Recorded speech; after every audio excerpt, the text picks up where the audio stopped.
ஆண்டவராகிய இயேசு கிறிஸ்துவினை நாம் மையப்படுவதாக இந்த நாளில் உங்களை யாவரையும் பார்ப்பதிலே மிகுந்த சந்தோஷம். 1 தீமோத்தேயு 6ஆம் அதிகாரத்தினுடைய 6ஆம் வசனம் ரொம்ப முக்கியமான வசனம். போதும் என்கிற மனதுடனே கூடிய தேவ பக்தியே மிகுந்த ஆதாயம். போதும் என்ற மனசு இருக்கணும். நமக்கு இருக்கா? இன்றைக்கி பேசுகிற எனக்கு இருக்கா? கேட்குற உங்களுக்கு இருக்கா? இல்லை பார்க்குறது எல்லாமே நான் வாங்கணும்னு ஆசைப்பட்றீங்களா?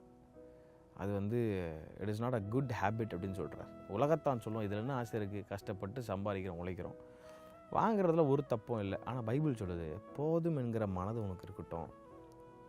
ஒரு நாள் ஒரு பாஸ்டரோட பேசிகிட்டு இருக்கும்போது நல்லா ஒரு ருசியாக சாப்பிட்டுட்டு இருந்தோம். அப்போது பாஸ்டர் இன்னும் கொஞ்சம் நல்லா ரொம்ப நல்லா இருக்கே அப்படின்னு சொன்னார் அவர். அப்போ இன்னும் கொஞ்சம் போடும். அப்போ அவர் சொன்னோம், எது ரொம்ப ருசியாக இருக்குது, நல்லா சாப்பிட்றேன்னு நினைக்கிறனோ அது ஒரு வாட்டி போதும், அதுக்கு மேலே தேவையில்லை. பாருங்கள், போதும் என்கிற மனது நமக்கு இருக்கணும். கர்த்தர் நம்மளை ஆசீர்வாதமாக வச்சுருக்கிறாரு. அந்த நேரத்துக்கு அதை பார்த்த உடனே வாங்கணுன்றது நல்ல புத்தியே கிடையாது.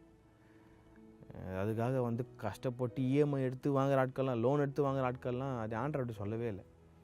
இப்போ வேணுமா, தேவ சமூகத்தில் உட்காந்து ஜெபம் பண்ணுங்க. ஆண்டவர் இது தேவை, அவருக்கு சித்தமானால் அதை அவருக்கு ஏற்ற நேரத்தில் தருவார். அதை விட்டுட்டு அப்படியே பார்க்குறதெல்லாம் அப்படி நல்லா இருக்குது, அது நல்லா இருக்குது. அப்போ எல்லாமே நல்லா தான் இருக்கும்.